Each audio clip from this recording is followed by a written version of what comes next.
Assalamualaikum warahmatullahi wabarakatuh. Kami dari kelompok 7 yang beranggotakan, yang pertama saya sendiri, Zulfikar Prakoso Nur Sukma, yang kedua Farah Putri Ayuda, yang ketiga Iklina, yang keempat Lis Normatri Utami, dan yang kelima Rahma Aulia.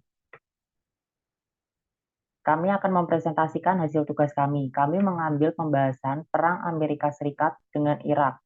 Kami membaginya menjadi 4 subbab. Yang pertama, kronologi invasi Amerika Serikat terhadap Irak. Yang kedua, motif invasi Amerika Serikat terhadap Irak. Yang ketiga, pelanggaran yang dilakukan Amerika Serikat. Yang keempat, peran PBB dalam konflik Amerika Serikat dengan Irak.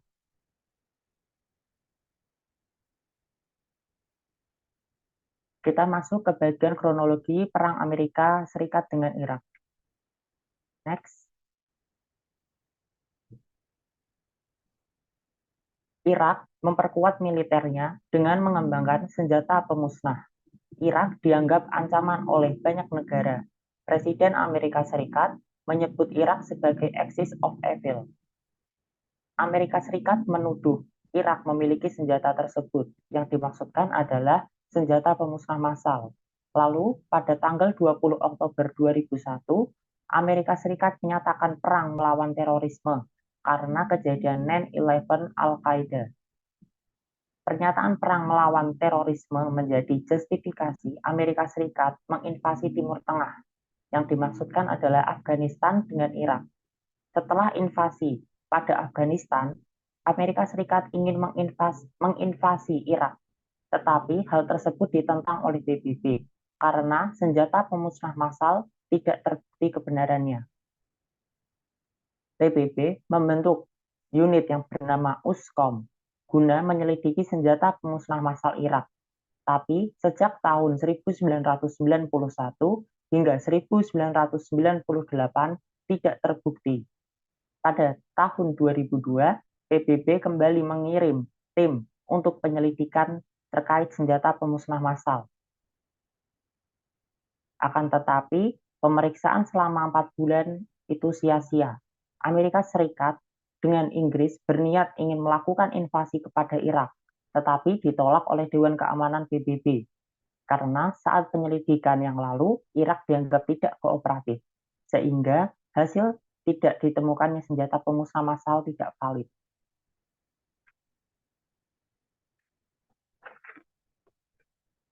Amerika Serikat dan 30 negara membentuk Coalition of Willing. Pada tanggal 19 Maret 2003, Presiden Amerika Serikat menyerang Irak. Targetnya adalah kota Baghdad dengan tujuan membunuh Saddam Hussein. Akan tetapi, serangan tersebut gagal. Pasukan Amerika Serikat dan Inggris yang ada di perbatasan Irak melancarkan Operation Iraqi of Freedom. Pada tanggal 21 Maret 2003, Amerika Serikat kembali menyerang ibu kota Irak, yaitu Baghdad. Di hari yang sama, kurang lebih 150.000 pasukan Amerika Serikat dengan Inggris memasuki wilayah selatan Irak dengan target kota Baghdad. Pada tanggal 23 Maret, pasukan Irak memberikan perlawanan. Peperangan besar terjadi di Assyria, Basa, dan Qasr. Pada tanggal 24 Maret 2003, Saddam menyerukan kepada seluruh warga Irak untuk ikut berperang. Saddam Hussein mensiagakan Iraqi Republican Guardi di Baghdad untuk mempertahankan ibu kota. Lalu pada tanggal 4 April 2003, pasukan Amerika Serikat dan sekutu berhasil masuk kota Baghdad. Pasukan Amerika Serikat berhasil pada saat itu. Pada tanggal 9 April 2003, pasukan Amerika Serikat dan sekutu bersama warga Irak menjatuhkan patung Saddam Hussein. Setelah itu, pasukan Amerika Serikat dan sekutu menduduki kota Mosul dan Kirkuk. Pada tanggal 14 April 2003, pasukan tersebut menyerang kota Tikrit karena kota tersebut dianggap pertahanan terakhir Irak pada saat itu. Presiden Amerika Serikat menganggap perang berakhir dan Saddam Hussein dinyatakan tidak berkuasa lagi. Tetapi hingga saat itu Saddam Hussein dan para petinggi Irak belum ditemukan. Amerika Serikat mencoba berbagai cara guna menemukan Saddam Hussein dan petinggi Irak. Lalu, akhirnya pada tanggal 13 Desember 2003, Saddam Hussein ditemukan. Dia diadili dan dijatuhi hukuman mati.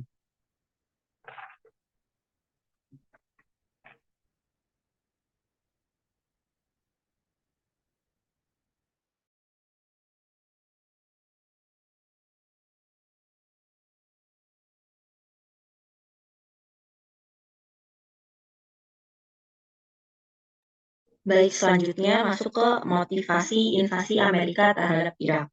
Ada beberapa poin yang menjadi sorotan di sini. Jadi ada 4 yang dianggap sebagai motif utama Amerika melakukan invasi terhadap Irak. Yaitu yang pertama ada misi pembebasan rakyat Irak. Kenapa demikian? Karena Amerika ini beranggapan bahwa pemimpin Irak ini yaitu Saddam Hussein saat itu adalah seorang diktator yang telah banyak melakukan kekejaman yang melanggar hak asasi dan harus digulingkan. Beberapa hal yang dilakukan Saddam yaitu seperti melakukan invasi terhadap Kuwait atau Perang Teluk II dan pembantaian terhadap suku Kurdi yaitu salah satu suku yang ada di Irak. Nah, Saddam Hussein ini ditemukan tersembunyi di bunker bawah tanah di Ad-Daur atau dekat dari Tikrit yaitu kampung halamannya. Nah, kemudian dia dieksekusi hukuman mati pada tanggal 30 Desember 2006 dan hukuman mati ini dijatuhkan pada Saddam Hussein adalah atas kejahatan terhadap kemanusiaan. Dan hal ini menyangkut sama apa yang diperbuatnya terhadap Kuwait dan suku Kurdi. Terus untuk motif yang kedua yaitu adanya dugaan kalau Irak ini menyimpan senjata pemusnah massal. Terus selanjutnya ada keterkaitan Irak disebut-sebut ikut ngasih suplai senjata untuk pelatihan teroris pada kasus 9/11 ini. Terus untuk motif yang keempat yaitu Amerika ingin menguasai sumber daya alam yaitu minyak yang ada di Irak. Nah untuk motif yang kedua dan ketiga, Inspektur Senjata PBB ini nggak berhasil menemukan senjata itu. Juga nggak ada hal yang bisa membuktikan kalau Irak ini um, memiliki andil dalam serangan 9/11. Nah, Amerika ini kemudian disebut-sebut melancarkan perang tanpa legitimasi. Maksudnya adalah alasan-alasan yang mereka bikin waktu itu cuma dipakai untuk untuk pembenaran invasi ke Irak. Nah, klaim mereka yang dibilang operasi ini adalah operasi pembebasan rakyat Irak itu juga bisa dibilang nggak benar. Nyatanya mereka ini nggak pergi-pergi dari Irak setelah menggulingkan pemerintah Saddam Hussein. Nah, mereka baru pergi pada tahun 2011. Amerika pergi sekaligus menandakan akhir dari perang Irak Amerika ini. Nah, Amerika ini sampai dibilang cuma mau memperkuat otoritasnya di Timur Tengah sampai mengorbankan banyak jiwa.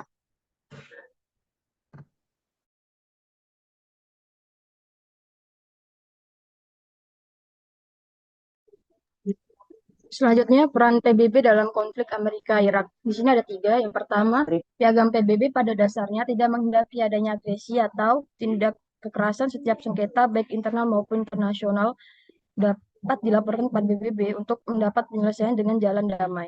Sebagai good office, PBB menawarkan penyelesaian melalui perundingan, penyelidikan, perantaraan, persetujuan, perwasitan, putusan kehakiman, dan bantuan organisasi-organisasi atau badan-badan regional. Yang kedua, Amerika Serikat pada serangannya terhadap Irak itu menggunakan pasal 51 mengenai self-defense, menuduh Saddam Hussein sebagai ancaman keamanan internasional serta berbahaya bagi Amerika Serikat karena tidak mematuhi resolusi PBB nomor 1441 dan tuduhan-tuduhan lainnya. Dalam hal ini, PBB bertindak tepat dengan membentuk tim khusus UNSCOM dan UNMOFIC. Dan dari hasil penyelidikan tuduhan-tuduhan tersebut tidak terbuktikan. Tuduhan-tuduhan itu seperti Amerika yang disampaikan oleh Amerika Serikat tentang pembelian uranium dari Niger tidak terbuktikan. Terus ada juga klaim tentang penemuan 8.000 liter konsentrat antraks dan senjata biologis lainnya, serta adanya pabrik untuk produksi senjata tersebut. Namun hal ini juga dibantah oleh PBB yang menyatakan bahwa pabrik pembuatan antraks Al-Hakam telah diperiksa oleh PBB pada tahun 1991. Selain itu, masih ada beberapa tuduhan lainnya yang tidak dapat dibuktikan oleh Amerika Serikat. Yang ketiga, sebelumnya Dewan Keamanan dilengkapi dengan mekanisme penyelesaian sengketa dari penggunaan cara-cara damai sampai kepada penggunaan kekuatan atau kekerasan. Namun karena persyaratan pelaksanaannya harus secara kolektif dan melibatkan negara-negara anggota serta disetujui oleh seluruh 5 anggota tetap Dewan Keamanan, maka pada waktu kelima anggota tetap Dewan Keamanan PBB seperti dalam kasus serangan Amerika Serikat ke Irak 2003 itu PBB tidak dapat melakukan tindakan apa-apa. Next.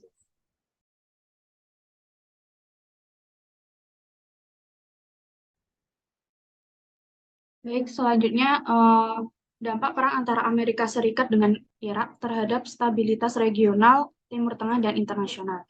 Jadi, yang pertama itu ada dampak terhadap stabilitas Timur Tengah. Ternyata perang antara Amerika Serikat dengan Irak ini tidak hanya berdampak pada negara Irak saja, namun juga berdampak ke seluruh kawasan Timur Tengah. Di antaranya yaitu yang pertama, pembentukan kebohongan pemusnah massal dan legitimasi intervensi militer. Nah, alasan utama yang digunakan oleh Amerika Serikat untuk menginvasi Irak adalah klaim bahwa rezim Saddam Hussein memiliki senjata pemusnah massal. Namun, klaim ini kemudian terbukti tidak benar. Hal ini mengakibatkan keraguan dan ketidakpercayaan terhadap informasi yang diberikan oleh pemerintah Amerika Serikat dan sekutunya, serta menciptakan standar baru dalam pengambilan keputusan untuk intervensi militer di tingkat internasional. Yang kedua yaitu ada ketegangan sektor etnis dan sektarian terhadap ketidakstabilan pemerintah.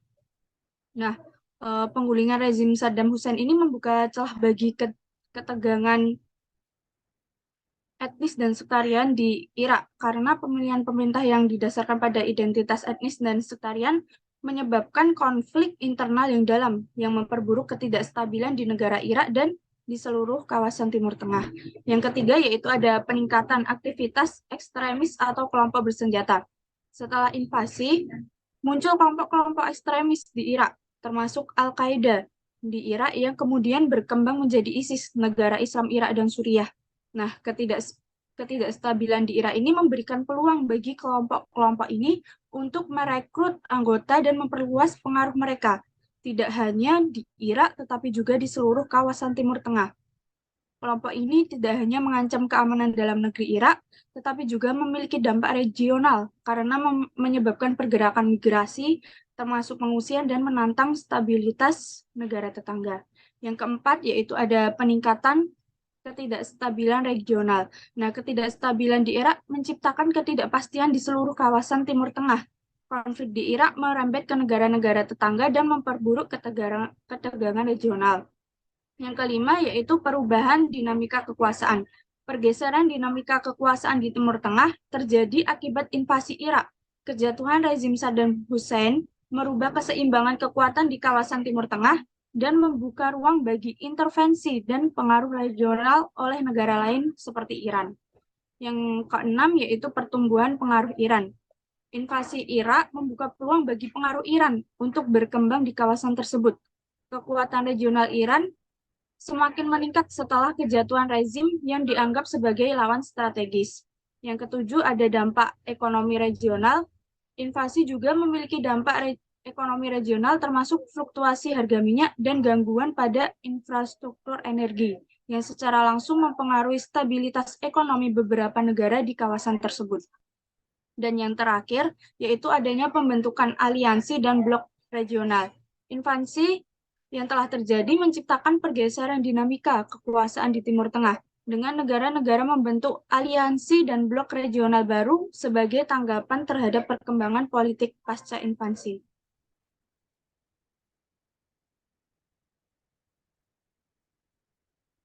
Kemudian ada beberapa dampak juga yang mempengaruhi kestabilan internasional, yaitu yang pertama adanya ketidaksetujuan global.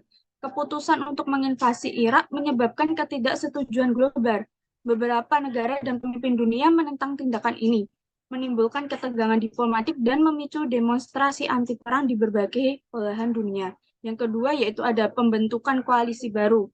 Meskipun terdapat ketidaksetujuan, beberapa negara mendukung Amerika Serikat dalam invasi Irak, membentuk koalisi internasional. Namun, pembentukan ini juga menciptakan pergeseran dalam aliansi global dan hubungan diplomatik. Yang ketiga yaitu ada perubahan dinamika keamanan global. Nah, invasi Irak ini juga memiliki dampak pada dinamika keamanan global. Munculnya ancaman terorisme dan konflik di Timur Tengah memperkuat kebutuhan untuk reevaluasi strategi keamanan internasional. Yang keempat, ada perubahan persepsi terhadap kepemimpinan Amerika Serikat.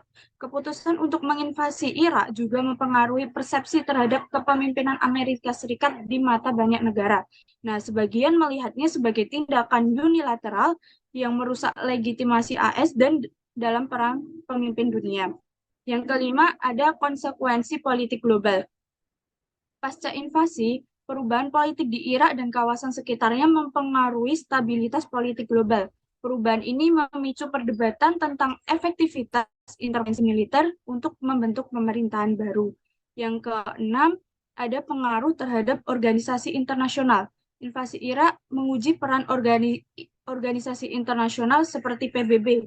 Ketidaksetujuan terhadap intervensi ini menimbulkan pertanyaan tentang efektivitas dan legitimasi lembaga-lembaga internasional dalam menangani konflik global. Dan yang terakhir yaitu menimbulkan masalah bagi integritas dan otoritas PBB. Piagam PBB adalah perjanjian internasional yang paling penting yang membentuk dasar dari perdamaian internasional dan sistem keamanan pada periode pasca Perang Dunia II. Nah, sebanyak 191 negara termasuk Amerika Serikat telah sepakat untuk mematuhi piagam PBB. Berdasarkan piagam PBB, penggunaan kekuatan militer hanya di bawah dua kondisi, yakni ketika Dewan Keamanan memutuskan untuk menggunakan kekuatan militernya, yaitu dijelaskan dalam pasal 39 dan pasal 42, dan pertahanan diri yang ada di pasal 51.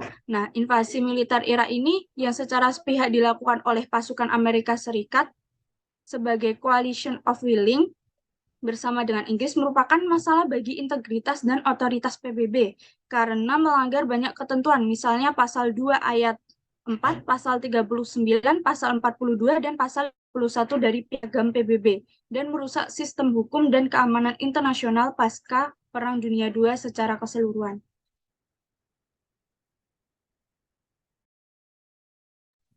Oke, yang selanjutnya terkait perang AS Irak mempengaruhi hubungan diplomatik kedua negara. Jadi pada perang Irak pada tahun 2023 yang dipimpin oleh Amerika Serikat menimbulkan dampak yang besar termasuk dalam hubungan diplomatik Amerika Serikat dengan beberapa negara. Beberapa dampak tersebut seperti yang pertama, adanya ketegangan hubungan diplomatik dengan negara-negara Arab. Hal ini dikarenakan sikap atau merasa kecewa atas tindakan Amerika Serikat yang dianggap sebagai bentuk intervensi dan pelanggaran kedaulatan. Hal tersebut menimbulkan adanya ketegangan antara kedua hubungan Amerika Serikat dengan Arab. Kemudian yang kedua terkait meningkatnya ketidakpercayaan terhadap Amerika Serikat. Agresi Amerika Serikat kepada Irak juga menyebabkan meningkatnya ketidakpercayaan terhadap Amerika Serikat di mata dunia internasional.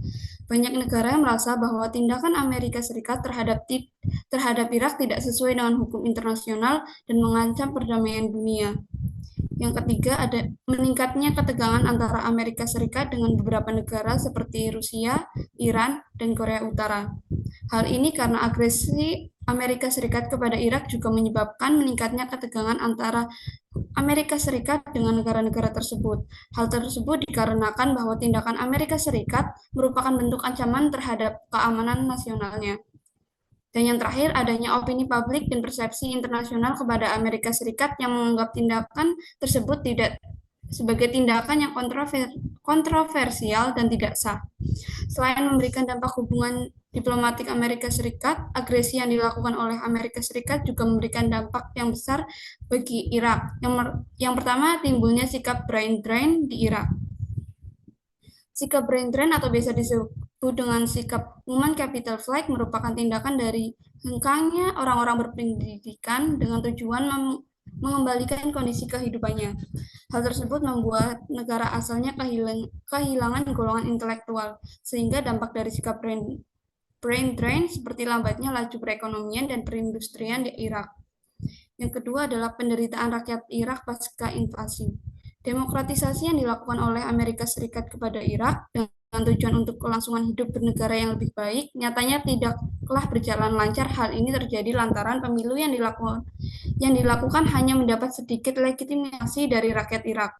Mereka berpendapat bahwa pemilu yang diselenggarakan oleh Amerika Serikat berada di bawah kendali Amerika, sehingga ketidakpercayaan tersebutlah yang menjadikan pergerakan politik dalam kondisi tersebut tidak stabil.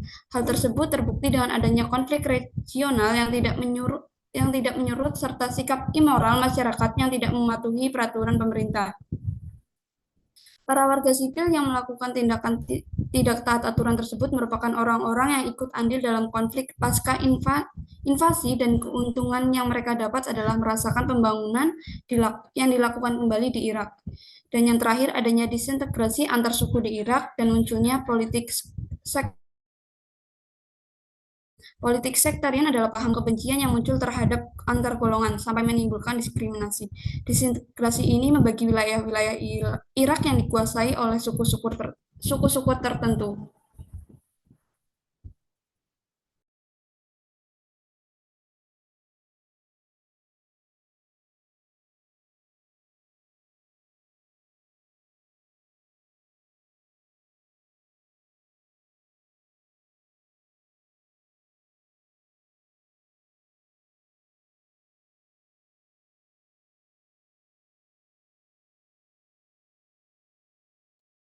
Yang terakhir adalah pelanggaran Amerika terhadap invasi Irak. Yang pertama, ketidakpatuhan terhadap piagam PBB. Invasi tidak mendapat persetujuan dari Dewan Keamanan PBB yang dianggap oleh banyak pihak sebagai langkah yang melanggar pasal 2 ayat 4 piagam PBB yang melarang penggunaan kekuatan militer tanpa izin Dewan Keamanan. Yang kedua, ketidaksahteraan justifikasi serangan preventif. Amerika Serikat mengklaim serangan tersebut sebagai serangan preventif untuk melawan ancaman potensial dari senjata pemusnah massal Irak. Namun, tidak semua pihak setuju bahwa ancaman tersebut memenuhi standar hukum internasional untuk tindakan preventif yang sah. Yang ketiga, ketidakpastian intelijen tentang senjata pemusnah massal. Beberapa pihak berpendapat bahwa tindakan Amerika didasarkan pada informasi intelijen yang tidak akurat atau meragukan tentang keberadaan senjata pemusnah massal di Irak. Perdebatan tentang apakah Amerika melanggar hukum internasional tetap kompleks dan kontroversial, dan pandangan ini dapat bervariasi tergantung pada interpretasi hukum dan pihak masing-masing. Lalu selanjutnya akan diteruskan oleh rekan saya. Oke, yang keempat, pelanggaran prosedur penyerangan. Amerika Serikat telah melakukan invasi militer secara sepihak ketika di mana PBB belum selesai melakukan penyelidikan, verifikasi, dan pengawasan tentang program senjata nuklir Irak. Hal ini melanggar pasal 33 Piagam PBB yang menyatakan negara-negara yang terlibat dalam konflik yang berkelanjutan yang dapat mengancam keamanan dan perdamaian internasional harus mencari penyelesaian melalui negosiasi penyelidikan berdasarkan hukum, perjanjian pengawasan dan penyelesaian sesuai dengan hukum, melalui lembaga persetujuan yang relevan, atau melalui cara damai lain yang dipilih sendiri. Jika diperlukan, Dewan Keamanan dapat meminta pihak-pihak yang terlibat untuk menyelesaikan dengan cara tersebut. Ada juga peraturan lain dalam pasal lain yang menegaskan bahwa perang adalah langkah-langkah terakhir yang dapat diambil dengan persetujuan PBB. Baru dalam pasal 42 Piagam PBB disebutkan bahwa jika Dewan Keamanan memandang bahwa tindakan sebelumnya tidak cukup, Dewan dapat mengambil tindakan militer dengan menggunakan angkatan darat, udara, atau laut jika dianggap perlu untuk mempertahankan atau mengembalikan perdamaian dan keamanan internasional. Kemudian, berkaitan dengan prinsip self-defense, secara eksplisit termuat dalam pasal 51 Piagam PBB yang menyatakan bahwa serangan bersenjata tidak diperbolehkan untuk memelihara perdamaian dan keamanan internasional. Hal ini berarti Amerika Serikat telah melanggar prosedur yang di mana Amerika Serikat melakukan invasi secara sepihak ketika PBB belum selesai melakukan penyelidikan, verifikasi, dan pengawasan, ditambah lagi setelah dibentuk UNSCOM dan UNWAFIC oleh PBB. Tuduhan AS terhadap Irak tidak terbukti. Hal ini justru telah menimbulkan ancaman baru terhadap perdamaian dan keamanan internasional. Sekarang kita mulai ke sesi diskusi kelompok kami. Saya akan membuka sesi diskusi. Yang pertama, silahkan. Baik, izin bertanya. Pertanyaan saya adalah, bagaimana justifikasi hukum internasional digunakan dalam konteks invasi Amerika Serikat kepada Irak. Sekian pertanyaan saya, mohon dijawab. Oke, menjawab pertanyaan Farah, bagaimana justifikasi hukum internasional digunakan atau dipertanyakan dalam konteks invasi Amerika Serikat ke Irak? Jadi Amerika Serikat membenarkan invasinya ke Irak dengan menggunakan beberapa argumen. Pemerintah Amerika Serikat mengklaim bahwa invasi tersebut merupakan upaya untuk memerangi terorisme dan mencari senjata pemusnah massal. Namun, banyak pakar dan organisasi hukum internasional berpendapat bahwa invasi tersebut melanggar piagam PBB yang melarang penggunaan kekerasan kecuali untuk membela diri atau dengan persetujuan Dewan Keamanan PBB. Invasi tersebut juga dikritik karena melanggar prinsip non-intervensi terhadap urusan dalam negeri negara lain, yang merupakan prinsip dasar hukum internasional. Terlepas dari pembenaran yang diberikan oleh pemerintah Amerika Serikat, invasi ke Irak masih menjadi isu kontroversial dalam hukum dan politik internasional. Apakah udah menjawab, Farah? Sudah, terima kasih. Pertanyaan kedua itu dari saya sendiri. Ya, saya bertanya, apakah intervensi militer Amerika Serikat di Irak memiliki legitimasi internasional sesuai dengan hukum internasional? Mohon dijawab. Oke, saya izin menjawab pertanyaan dari Zulfikar. Jadi invasi Amerika Serikat pada Irak ini tidak memiliki legitimasi internasional. Bahkan invasi Amerika Serikat ke Irak ini pada tahun 2003 telah melanggar prosedur hukum internasional yang telah dinyatakan dalam piagam PBB yang menyatakan bahwa penyelesaian perseteruan harus mengutamakan jalan damai dan menjauhi tindakan agresi militer sampai sejauh mungkin. Agresi militer ini hanya diperbolehkan ketika telah melalui pembahasan serta pemeriksaan dan mendapat dukungan dari Dewan Keamanan PBB melalui resolusi yang dikeluarkan. Amerika Serikat telah melakukan invasi militer secara sepihak ketika di mana PBB belum selesai melakukan penyelidikan, verifikasi dan pengawasan tentang program senjata nuklir Irak yang akhirnya juga tidak terbukti, yang justru telah menimbulkan ancaman baru terhadap perdamaian dan keamanan internasional. Amerika dan sekutunya mengabaikan mekanisme yang seharusnya dilakukan dalam Dewan Keamanan PBB. Amerika mengambil inisiatif sepihak untuk menyerang Irak sebenarnya adalah pelanggaran terhadap hukum internasional itu sendiri. Bagaimana Zul, apakah menjawab? Terima kasih, jawabannya sangat menjawab dari pertanyaan saya. Lalu selanjutnya, apakah ada pertanyaan? Saya ingin bertanya, apa konsekuensi jangka panjang dari agresi militer Amerika Serikat terhadap Irak, terhadap dinamika politik dan keamanan di kawasan tersebut? Terima kasih. Sebelumnya izin menjawab terkait pertanyaan tersebut. Konsekuensi jangka panjang dari agresi militer Amerika Serikat terhadap Irak, dinamika politik dan keamanan di kawasan tersebut. Yang pertama tuh ada konsekuensi jangka panjang dalam hal politik, yaitu adanya ketidakstabilan politik di Irak. Invasi Amerika Serikat kepada Irak menimbulkan pergolakan politik dan sosial yang luar biasa. Invasi ini menjatuhkan Saddam Hussein yang merupakan representasi dari Muslim Sunni. Jatuhnya Saddam Hussein membuat pemerintahan Syiah berkuasa. Namun berkuasanya pemerintahan Syiah juga tidak membuat politik Irak stabil, karena ada pertentangan antar kelompok Syiah. Stabilitas politik di Iran tidak bisa tercapai karena ada fraksi-fraksi yang berseteru di dalam kubu Syiah. Misalnya antara faksi Syiah pendukung Iran melawan faksi-faksi Syiah yang mendukung Muqtada al-Sadr. Perkembangan terakhir faksi al-Sadr memenangkan kursi parlemen tapi tidak memiliki cukup dukungan untuk memimpin Irak. Akibatnya terjadi bentrok antara pendukung al-Sadr dengan pendukung faksi Syiah lainnya. Selain itu, di Irak ada pangkalan Amerika Serikat, yang mana mereka itu berkonflik dengan milisi Syiah yang mendapat dukungan Iran dengan senjata, dan kadang Iran terlibat dalam konflik langsung dengan pasukan Amerika Serikat di Irak, sehingga timbul perang skala kecil dan bersifat sementara. Yang kedua, ada konsekuensi jangka panjang dalam hal ini Dalam hal keamanan yaitu adanya ketidakstabilan keamanan di Irak karena munculnya kelompok-kelompok ekstrem di Irak, termasuk Al-Qaeda di Irak yang kemudian berkembang menjadi ISIS atau Negara Islam Irak dan Suriah. Kelompok ini tidak hanya mengancam keamanan dalam negeri Irak tetapi negeri-negeri tetangga. Apakah sudah cukup terjawab? Terima kasih. Kita lanjut ke pertanyaan selanjutnya. Sebelumnya izin bertanya, bagaimana penilaian terhadap hasil atau kegagalan invasi militer Amerika Serikat di Irak dalam mencapai tujuan-tujuan yang telah diumumkan? Terima kasih. Baik, di sini saya izin menjawab pertanyaan dari Rahma. Jadi, penilaian terhadap hasil invasi militer Amerika Serikat di Irak itu bervariasi. Beberapa menganggapnya sebagai kegagalan karena tidak ditemukannya senjata pemusnah massal yang menjadi alasan utama invasi.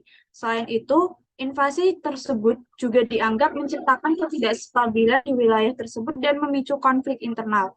Namun, ada juga beberapa yang memiliki pandangan bahwasannya penggulingan rezim Saddam Hussein itu membawa perubahan politik di wilayah tersebut. Beberapa berpendapat bahwa invasi tersebut memicu serangkaian peristiwa yang menyebabkan perkembangan Arab Spring di beberapa negara Timur Tengah.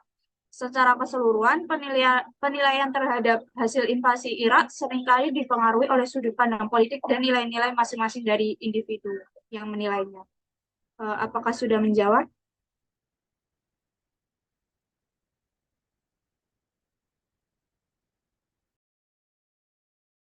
Sudah. Kita langsung ke pertanyaan terakhir dari anggota kelompok 7 ini. Bisa langsung ditanyakan pertanyaannya. Baik, saya izin bertanya. Pertanyaan saya itu, apakah agresi militer Amerika Serikat di Irak memicu pembahasan atau perubahan dalam norma-norma hukum internasional yang terkait dengan penggunaan kekuatan militer? Saya izin menjawab pertanyaannya. Agresi militer Amerika Serikat di Irak pada tahun 2003 memicu pembahasan dan perubahan dalam norma-norma hukum internasional terkait dengan penggunaan kekuatan militer. Banyak pihak termasuk negara-negara dan pakar hukum internasional mengkritik tindakan tersebut karena dianggap melanggar prinsip-prinsip hukum internasional, termasuk larangan penggunaan kekuatan tanpa izin Dewan Keamanan PBB. Kontroversi ini memunculkan diskusi mengenai konsep tanggapan internasional terhadap pelanggaran hukum internasional, peran Dewan Keamanan PBB, dan hak-hak kedaulatan negara. Meskipun tidak terjadi perubahan resmi dalam norma-norma hukum internasional, invasi Irak memperkuat kesadaran akan pentingnya mematuhi prosedur hukum internasional sebelum menggunakan kekuatan militer. Peristiwa tersebut menciptakan tuntutan untuk refleksi lebih lanjut mengenai kerangka hukum internasional dan kebijakan keamanan internasional. Apakah sudah cukup menjawab? Baik, sudah cukup. Terima kasih. Sekian dari kelompok 7, kami undur diri. Wassalamualaikum warahmatullahi wabarakatuh.